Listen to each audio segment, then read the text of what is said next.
Welcome to the Learning Pines YouTube. We hope this video helps. You begin by verifying access and credentials. Make sure your API key is active and billing is enabled. Once done, install the official SDK or pull the Docker image so environments match. This avoids dependency drift. Next, prepare your data. Resize to 512 x 512, normalize formats, and build a JSON manifest that maps images to labels. You do this now because clean, consistent inputs prevent confusing model behavior later, so complete these initial steps before moving on. You now configure the Titan 2 job, pick detection or segmentation modes, and load the corresponding config.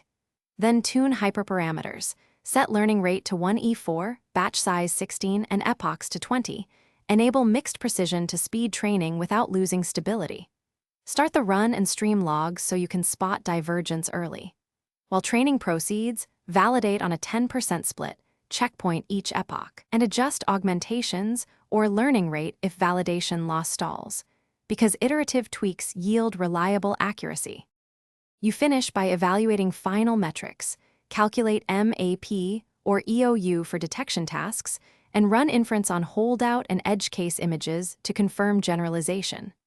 Once satisfied, export the model to ONCS or Titan 2 format and produce an optimized runtime build, optionally applying quantization for faster inference on edge devices. If outputs look off, try one key troubleshooting step. Add targeted augmentations and reduce the learning rate to 1E5, then fine-tune from the last checkpoint. Thanks for watching. Consider subscribing if we helped you.